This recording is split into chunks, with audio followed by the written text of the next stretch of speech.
Hello to everyone. Welcome to Lit House English Literature course. Today we are going to discuss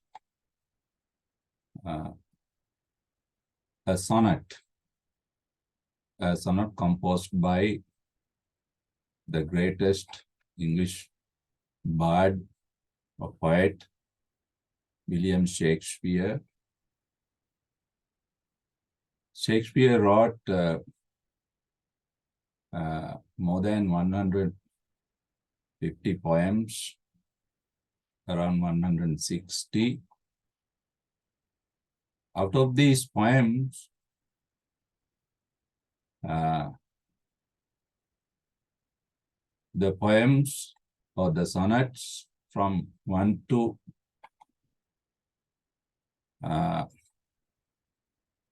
the sonnets from 1 to 126 are considered to be some sonnets based on love and admiration addressed to the fair youth. That's our critic says. The beauty of the youthful life, human beauty, sometimes a beautiful, attractive, handsome person. Now, in these sonnets from 1 to 126, Shakespeare expresses his admiration over this beauty as well as his worried feelings, sad feelings about losing beauty from his life along with the aging.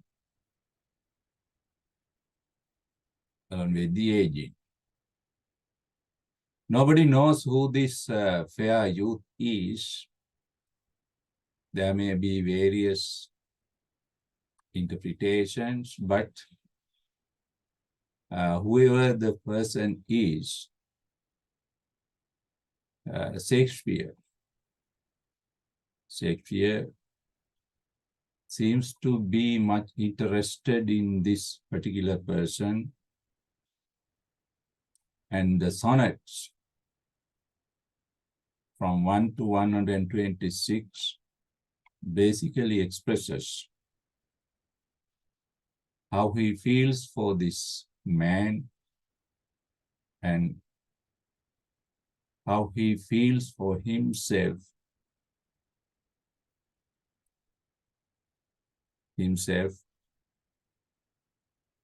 about his life changing from youthfulness to old age and finally death.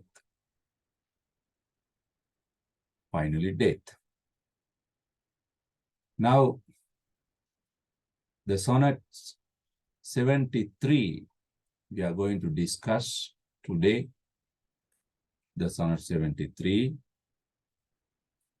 that also comes under that theme, the fair youth. Even in this sonnet, Shakespeare addresses a young man expressing his sorrow about his transient nature of his life. He's worried to see how his life, his beauty goes to decay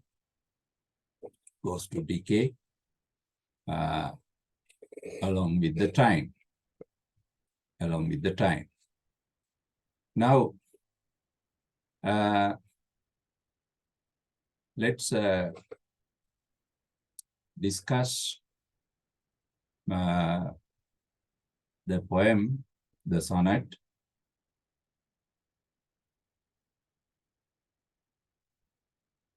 Now we know Shakespeare's sonnets are divided into 3 quatrains and a couplet and a couplet. That is the structural order. The technical aspect of this, of Shakespearean sonnet, Shakespearean sonnet.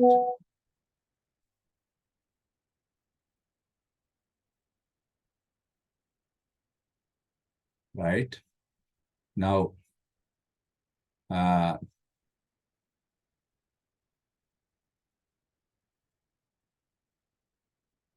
let's read the sonnet.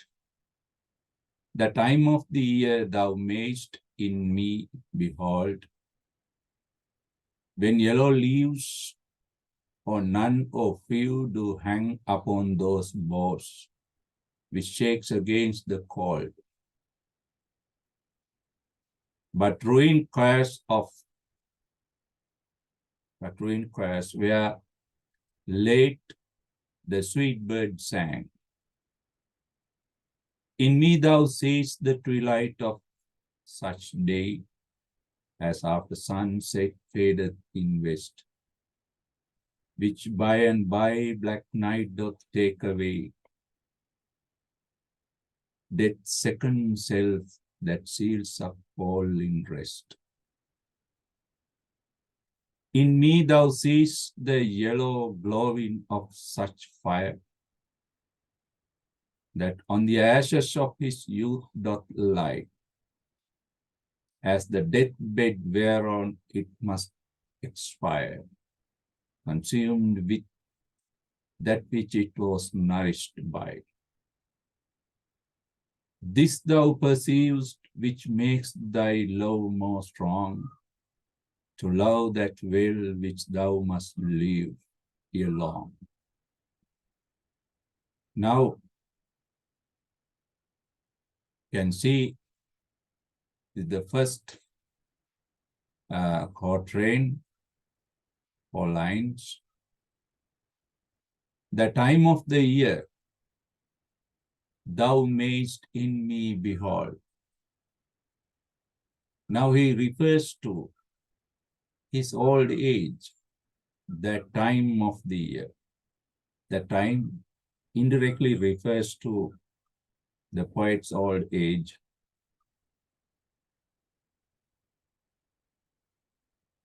You can see his tone and mood is worried, sad, even disappointed, no happiness. Thou mayst in me behold, you may see in me. When yellow leaves or none or few do hang upon those boughs, which shakes against the cold.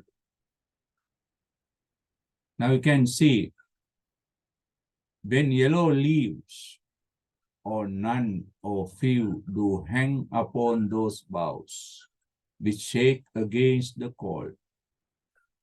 Now you can see the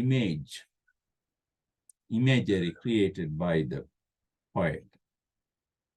The cold refers to winter season. Now, winter season is always associated with, or it has connotative association with end, death, termination. That is the idea, connotative meanings of the cold, winter. Now, poet says, yellow leaves. Now, yellow leaves. Now, yellow and leaves. Yellow leaves is another image that refers to old age, or end, or sometimes death. When the green leaves turn into yellow leaves, we know that is the end. Or none or few do hang upon those boughs. You will see trees without any yellow leaves, empty trees, barren trees. Now this image, the image of trees without any leaves, only twigs, the skeleton of a tree, that is also a general image of life, life at death, the end of the life, termination of life along with time.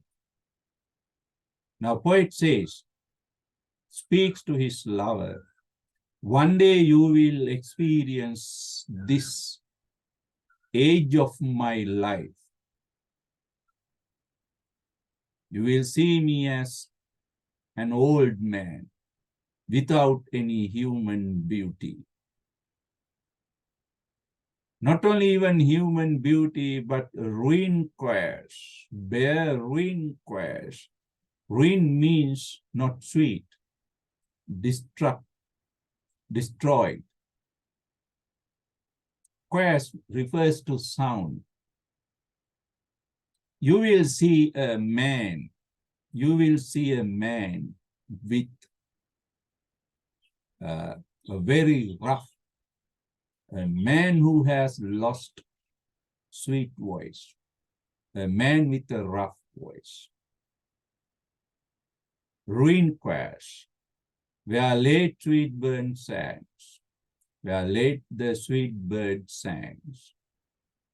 You will never hear the sweetest voice of me as the voice of the bird. You will never hear. Now you can see the first quatrain.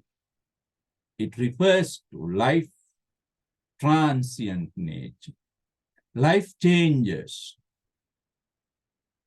Life is always transient. It does not remain in the same place, not stagnant. It's moving. In me thou seest the twilight of such a day. The twilight. Now you can see this metaphor, the twilight. Twilight. Twilight also a symbolic of end, changing. Now day changes into twilight and soon twilight disappears, darkness comes. Again, the twilight refers to end or death. Now, the first quatrain, Shakespeare refers to how life changes from spring to winter, from youthfulness to old age, and finally to death. That is the realistic nature of life. Then he further says,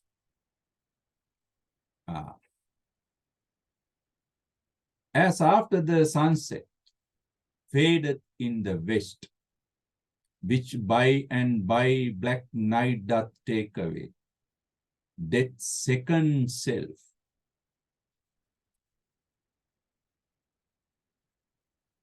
that seals up all in rest. That seals up all in rest. Right? In me thou seest the twilight of the day. Right? We discussed it earlier. And as after sunset, now we know twilight appears just after sunset, when sun fades away in the western sky.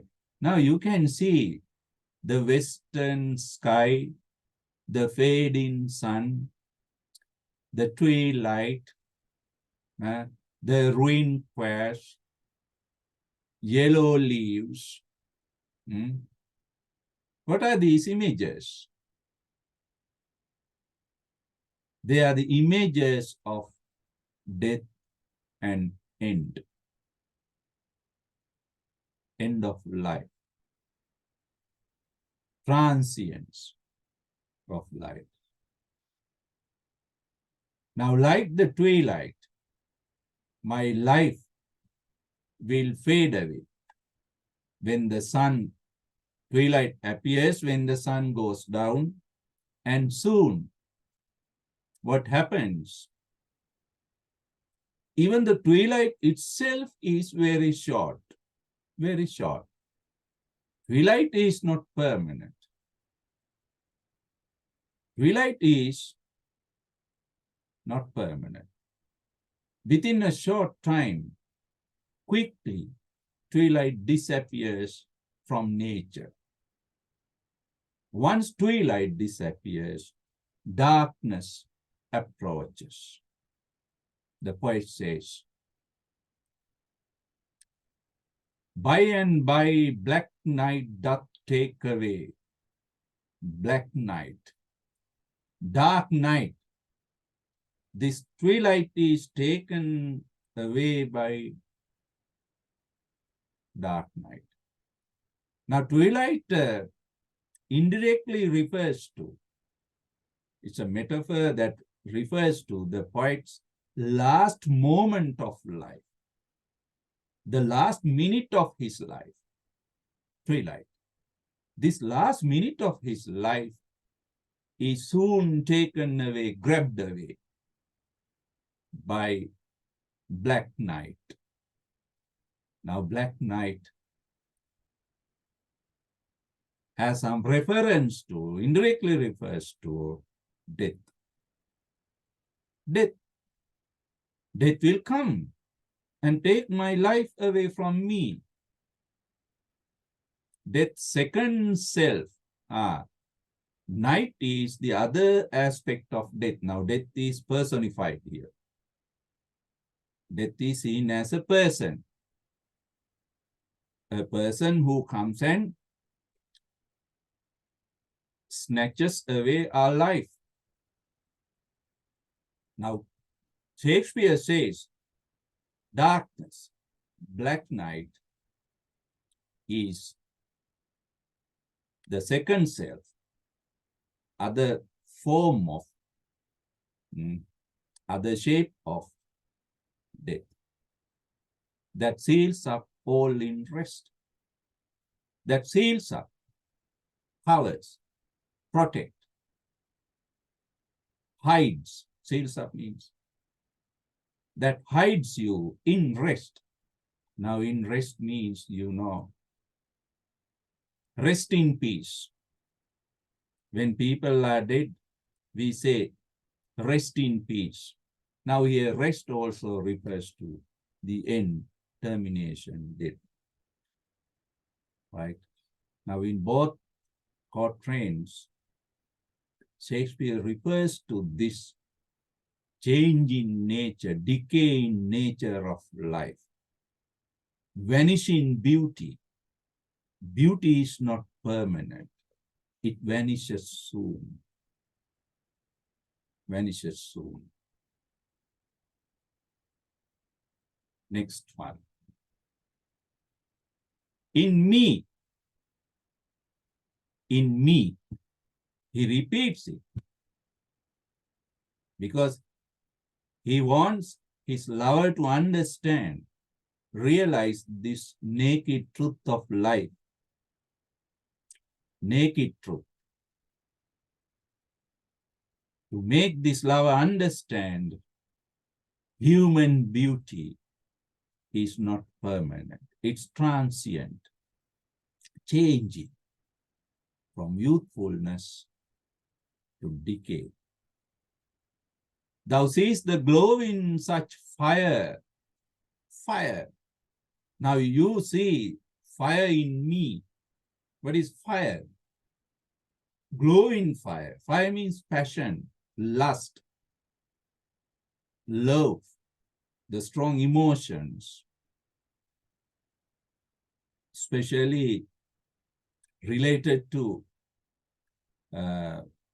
opposite sex. Opposite sex. You can see fire in me now. My lust, my passion for you.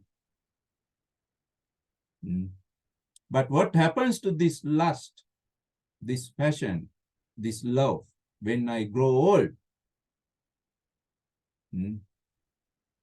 Not only our human body changes, our beauty vanishes, but also the lust within us, that those strong feeling, emotions, they also vanish when we grow old. When we grow old, they also vanish, disappear from our hearts. Such fire that on the ashes of his youth doth light. Such fire means those passions, lust. You will see them on their own ashes. Now again, the ash, these ashes. What does it symbolize? Ashes symbolize end, death. You can see the death of my emotions, ashes of my emotions, my lust, my fire of his youth, fire of my youthful heart lies down on the ashes. As the deathbed whereon it must expire. As the deathbed. On the deathbed, those passions, lust, emotion, love, and all those strong feelings, along with the old age, they also come to deathbed. Whereon, on that deathbed, alone with my death, now deathbed refers to our death, and those passions, lust, they will expire, extinguish, vanish, disappear. Right? Expire. Consumed, eaten with that which it was nourished by. My body, my heart consumed those. My heart nourished those, and that very heart, that very body will finish them, destroy them, consume them. Right? Now, what does the poet say? Human heart generates strong emotions, sexual emotions, passions, and lust in the heart. And along with death, those strong emotions are also, they also come to decay, come to dust. They will not survive. They will also disappear. Those lusts, they are nourished by our body, our heart, but the same heart, the same body will consume them, finish them. Now, the poet explains the realistic nature of human beauty and emotions. They are not permanent. They are transient. They come to decay. They come to dust soon. Then finally, in the couplet, he sums up everything that he has been presenting all the time. This thou perceivest, you understand. This thou perceives, perceive me, understand, or you realize with your intellectual power, through your intelligence, which makes thy love more strong. When you understand this naked reality of life, human beauty, That understanding, that perception, that realization will help you to love me strongly more than you do now. Your love for me will be stronger than ever. To love that will, which thou must live ere long. Before long, ere long means before long. Thou must live ere long. Before you leave this world, you must have that love for me. Now, poet requests, before death comes to you, before death comes to me, let's consume our passion for each other. Because our life is transient, our life is not permanent.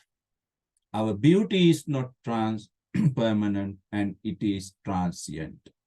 Before the end of that, let's enjoy. To love that will, which thou must live ere long. That end, that death is common to both of us. Both of us. Now you can see that the sonnet is really a poet's appeal, request to his fair youth to love him more than ever before this short lifetime is over. Because life is always transitory and beauty vanishes, old age comes, and along with old age, death comes. Death comes. Okay. Now I think you have got some understanding about this sonnet 73. It's really a love sonnet expressing quite deep love and expecting others' love for him. Right. That is the end of that analysis. Sonnet 73, addressed to the fair youth. In another session, we'll discuss